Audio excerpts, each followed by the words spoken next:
Oi, pessoal, tudo bem? Hoje nós vamos estudar a lição 11 da revista Palavra e Vida, os 10 mandamentos para os dias atuais. A lição 11 tem por título Olhos Cobiçosos.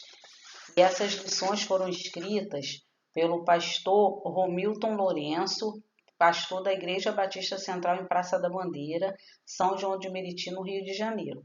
Eu sou Lucimere, membro da Primeira Igreja Batista no Rio. A introdução da lição diz assim: quem não consegue observar o 10º mandamento, dificilmente obedecerá os outros 9, pois a cobiça motiva como uma mola propulsora à desobediência ao decálogo. Então, o autor ele nos propõe que nós venhamos a fazer uma comparação. Os olhos cobiçosos desejam além daquilo que Deus pode nos dar e buscam outros deuses com a finalidade de que lhes dê muito mais. Então, quem tem olhos cobiçosos, ele procura outros deuses para que lhes dê muito mais do que aquilo que eles precisam, e eles então não observam o primeiro mandamento de não terás outros deuses.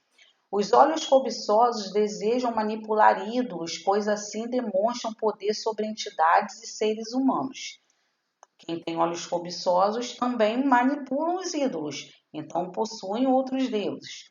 Os olhos cobiçosos mantêm até mesmo utilizando o nome de Deus para conquistar coisas ou pessoas. No caso, os olhos cobiçosos mentem, até mesmo utilizando o nome de Deus para conquistar coisas ou pessoas. Então, na verdade, quem tem os olhos cobiçosos, ele mente para conseguir coisas. Os olhos cobiçosos trabalham sem parar, sem descanso, sem lazer. Então, os olhos cobiçosos, eles não tiram um dia para descansar, que eles trabalham o tempo inteiro para conseguir alcançar aquilo que eles cobiçam. Os olhos cobiçosos desonram pessoas, inclusive os pais, e se estes forem empecilhos para suas conquistas. É fato, né? Os olhos cobiçosos, eles querem tanto uma coisa que se os pais forem empecilho para eles alcançarem aquilo, eles não honram nem pai nem mãe. Os olhos cobiçosos matam, os olhos cobiçosos adulteram tudo, inclusive a fidelidade conjugal. Os olhos cobiçosos roubam, pois seu desejo não tem limite. Os olhos cobiçosos mantêm ainda que cause dano moral ao próximo só para conseguir realizar seus prazeres de consumo. Assim, o 10º mandamento censura o culto às coisas. O Senhor Jesus afirma que a vida de um homem não consiste na abundância dos bens que possui. Lucas 12, versículo 15. Então, quem tem os olhos cobiçosos, eles não obedecem a nenhum mandamento. E esse mandamento, especificamente, embasa a lição em Êxodo 20, versículo 17, não cobiçarás, que é então o 10º mandamento. No primeiro ponto da lição, o autor fala sobre não cobiçar é uma luta pessoal para que os olhos não contaminem o coração. O 10º mandamento é um alerta para essa batalha interna dos olhos com a alma. No jardim do Éden, tanto da árvore da vida quanto a da ciência do bem e do mal foram objetos de desejo dos olhos cobiçosos de Adão e Eva. Vamos ler? Gênesis 2, versículo 9 diz assim: O Senhor Deus fez nascer então do solo todo tipo de árvores agradáveis aos olhos e boas para alimento. E no meio do jardim estava a árvore da vida e a árvore do conhecimento do bem e do mal. E Gênesis 3:6 diz: Quando a mulher viu que a árvore parecia agradável ao paladar, era atraente aos olhos e, além disso, desejável para dela se obter discernimento, tomou do seu fruto, comeu e deu a seu marido, que comeu também. Então, Adão e Eva cobiçaram o fruto da árvore do conhecimento do bem e do mal.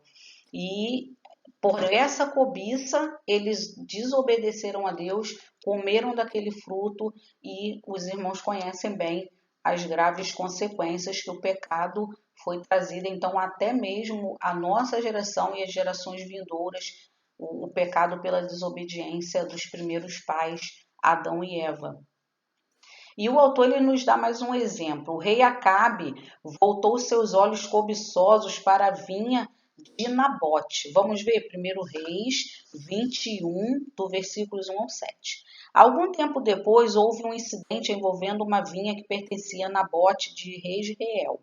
A vinha ficava em Jezreel, ao lado do palácio de Acabe, rei de Samaria. Acabe tinha dito a Nabote: dá-me sua vinha para eu usar como horta, já que fica ao lado do meu palácio. Em troca, eu lhe darei uma vinha melhor, ou, se preferir, eu lhe pagarei, seja qual for o seu valor. Nabote, contudo, respondeu: o Senhor me livre de dar a ti a herança dos meus pais. Então Acabe foi para casa, aborrecido e indignado, porque Nabote de Jezreel lhe disse: não te darei a herança dos meus pais. Deitou-se na cama, virou o rosto para a parede e recusou-se a comer. Sua mulher Jezabel entrou e lhe perguntou: por que você está tão aborrecido? Por que não come? Ele respondeu-lhe: porque eu disse a Nabote de Jezreel: venda-me a sua vinha, ou, se preferir, eu lhe darei outra vinha em lugar dessa. Mas ele disse: não te darei minha vinha. Disse-lhe Jezabel, sua mulher: é assim que você age como rei de Israel? Levanta-se e coma, anima-te, conseguirei para você a vinha de Nabote de Jezreel.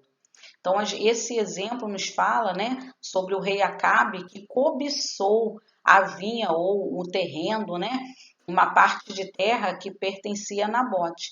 E ele, então, cobiçoso daquela vinha, ele ofereceu até, né, uma troca, ofereceu um dinheiro, mas Nabote não aceitou. E a gente conhece a história que a rainha Jezabel acabou provocando então a morte de Nabote para que o rei Acabe tomasse posse daquela vinha. Que coisa triste, não é verdade? Por causa de uma cobiça. E o autor dá outro exemplo. Acã é outro exemplo de um desejo ilegítimo. Os ossos cobiçosos de Acã que fez com que ele pecasse também contra uma ordem de Deus. Josué 7, 21. E então Acã dá a explicação, né? Quando vi entre os despojos uma bela capa feita na Babilônia, 2,4 kg de prata e uma barra de ouro de 600 gramas, eu os cobicei e me apossei deles. Então, estão escondidos no chão da minha tenda com uma prata por baixo. Então a gente também conhece essa história e sabe que Acã e toda a sua família foram mortos por causa do pecado da desobediência, e ele fala que, né, o texto bíblico fala que ele cobiçou aqueles tesouros ali.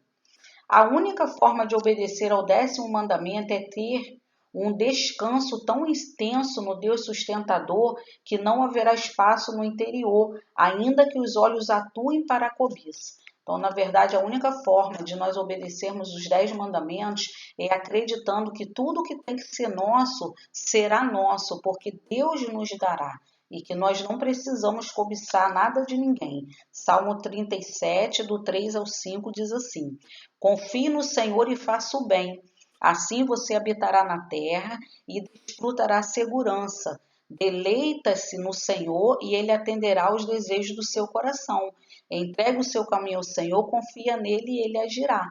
Não existe necessidade de cobiçarmos as coisas do nosso próximo, porque tudo que nós precisamos, com certeza Deus nos dará. O ponto 2 da lição fala: não cobiçar é uma luta para que a inveja pelo sucesso do próximo não invada o nosso coração. A raça humana é dominada por um espírito de concorrência, mas na contramão disso está o 10º mandamento. Desde muito pequeno, o ser humano cresce com o desejo de competição para ser melhor que o outro. Até quando Deus opera milagrosamente na vida do outro, existe a possibilidade de que irmãos ou irmãs travem batalhas, aflorando a inveja por causa das conquistas do próximo. O pecado confrontado pelo 10º mandamento é quando alguém fica infeliz pelo sucesso do próximo ou se descobre que existe alguém melhor no desempenho das tarefas. O 10º mandamento é claro quando diz que é pecado cobiçar a casa do próximo. O pecado não é querer algo idêntico, mas cobiçar o que pertence ao próximo. O último mandamento também exorta que é pecado cobiçar a mulher do próximo. Enquanto o 7º mandamento é um ato, o 10º mandamento vai muito além, pois diz que é pecado desejar a mulher do próximo internamente. O 10º mandamento diz que cobiçar o servo e a serva do outro também confronta a lei moral do Senhor. Na verdade, voltar-se para os bens do próximo com olhos cobiçosos é uma ingratidão à bondade do sustento de Deus a nós. Os olhos cobiçosos valorizam o que os outros possuem, mas não observam o valor das bênçãos de Deus.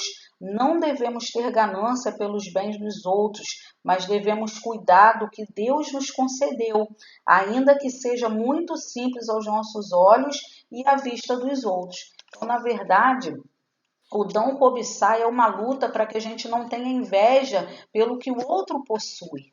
Na verdade, muitas vezes nós ouvimos, né, as pessoas contando testemunhos de que receberam bênçãos do Senhor, ou elas estão assumindo alguma posição de status e a cobiça por aquela posição, ou a cobiça por aquela bênção recebida, faz com que nós venhamos a ter inveja do nosso próximo. E é pecado também invejar a vida do outro. Então é aquela história da grama mais verde, né? Que a grama do vizinho é mais verde. Quando nós cobiçamos as coisas do nosso próximo, a posição que o nosso próximo assume, nós estamos dizendo que ele tem tudo e nós não temos nada. Então, o autor da lição, ele nos orienta a nós valorizarmos o que temos, ainda que seja bem simples aos nossos olhos e aos olhos das outras pessoas. Porque o importante é que o que temos foi que Deus nos deu e nós somos abençoados com o que temos. E se o nosso irmão possui algo que a gente gostaria de ter, o problema não é nós lutarmos para termos aquilo, igual talvez. O problema é nós invejarmos. Se Deus quiser que nós tenhamos alguma coisa, Ele nos dará. Se Deus quiser que nós assumamos alguma posição, algum ministério, Deus há de nos ajudar a conseguir alcançar. Temos que fazer a nossa parte, mas a parte de Deus, com certeza, Ele fará. Então, não existe necessidade de nós cobiçarmos nada e ninguém. E nós, agora aqui no 3º ponto, podemos desejar, mas nunca cobiçar. É o que eu falei, né? E o autor também fala sobre isso. O problema não é você desejar ter alguma coisa melhor para você, mas é você cobiçar aquilo que o próximo tem. O Senhor, através do 10º mandamento, nos exorta que cobiçar é uma espécie de desejo caótico que busca intensamente algo que não se tem. Os olhos cobiçosos provocam um sombrio e inquietante desejo no íntimo. O derradeiro mandamento não trata de atos externos, mas das sórdidas vontades internas e proíbe desejar pecaminosamente os bens dos vizinhos. Então, na verdade, os olhos cobiçosos, eles podem provocar em nós um sentimento tão ruim de inveja, de ciúme, que a gente não só pode não conseguir alcançar aquilo que a gente deseja, mas também perder amizades, perder posições que Deus já tem nos colocado e a gente acabar perdendo porque nós estamos cobiçando aquilo que o outro tem, não valorizando o que nós temos. Então, nós precisamos realmente evitar ter olhos cobiçosos. E o autor, ele continua dizendo, o apóstolo Paulo disse que de ninguém cobiçou a prata, nem o ouro, nem a veste. Atos 20, 33. Desejar ou almejar não é pecado. O pecado é a cobiça, é o ciúme e a inveja pelo que o outro tem. Como desejar sem pecar? Nosso primeiro desejo deve ser o de buscar a Deus e a sua justiça, e as demais coisas Ele nos suprirá. Então, como desejar sem pecar? Desejar sem pecar é você almejar alcançar coisas boas e melhores, sim, mas buscando primeiro o reino de Deus e não cobiçando as coisas do próximo. E Mateus 6,33 diz, Busquem, pois, em primeiro lugar o reino de Deus e a sua justiça, e todas essas coisas lhes serão acrescentadas. O que Deus entender que nós devemos ter, Ele nos dará. Por isso, nós não precisamos cobiçar o que o outro possui. E para pensar em agir, o autor diz: como agir para que os olhos não contaminem o coração? Como agir para que os nossos olhos não contaminem o coração? O 8º mandamento proíbe o roubo, mas o último mandamento vai mais além e no que diz respeito que é pecado o desejo de roubar. O 10º mandamento nos alerta que existe um abismo entre o desejo e a cobiça. A melhor saída para não pecar pelo desejo desenfreado é orar a Deus, não suplicar que Ele realize nossos desejos, mas que Ele cumpra a sua vontade em nós. Então, uma forma de nós agirmos para que os olhos não contaminem o nosso coração é orar para que Deus nos dê aquilo que Ele quer nos dar, aquilo que Ele sabe que a gente precisa e não o que a gente deseja. Mas ainda assim, nós podemos até pedir ao Senhor o que nós desejamos, mas sempre dizendo para Deus que o Senhor faça a sua vontade. João 2, do 15 ao 17, diz assim: não amem o mundo, nem o que há nele. Se alguém amar o mundo, o amor do Pai não está nele. Pois tudo o que há no mundo, a cobiça da carne, a cobiça dos olhos e a ostentação dos bens, não provém do Pai, mas do mundo. O mundo e a sua cobiça passam, mas aquele que faz a vontade de Deus permanece para sempre. O autor bíblico ele diz que tudo o que há no mundo é uma cobiça, né, da carne, dos olhos, é ostentação de bens. Não provém do Pai, mas do mundo. Na verdade, nós podemos sim ostentar, ou melhor, ostentar não, porque a palavra ostentar já é negativa, né? Nós podemos sim ter bens, nós podemos sim ter uma vida confortável, mas não podemos colocar os nossos corações nessas coisas, porque o mundo passa, tudo isso passa, e o verdadeiro tesouro está nos céus. Se nós queremos cobiçar alguma coisa, que nós venhamos a cobiçar o que vem do Senhor e buscar em Deus a bênção da vida eterna e da salvação. Marcos 7, 21 a 23 diz: pois do interior do coração dos homens vêm os maus pensamentos, as imoralidades sexuais, os roubos, os homicídios, os adultérios, as cobiças, as maldades, o engano, a devassidão, a inveja, a calúnia, a arrogância e a insensatez. Todos esses males vêm de dentro e tornam o homem impuro. Então nós precisamos pedir a Deus que tenha misericórdia de nós e que não permita que nós tenhamos olhos cobiçosos. E a nossa oração para encerrar a lição, está no Salmo 119, do versículo 33 ao 37, que diz assim: ensina-me, Senhor, o caminho dos teus decretos, e a eles obedecerei até o fim. Dá-me entendimento para que eu guarde a tua lei e a ela obedeça de todo o coração. Dirige-me pelos caminhos dos teus mandamentos, pois nele encontro satisfação. Inclina o meu coração para os teus estatutos e não para a ganância. Desvias os meus olhos das coisas inúteis. Faze-me viver nos caminhos que traçaste. Que essa seja a nossa oração e que Deus nos abençoe no nome de Jesus.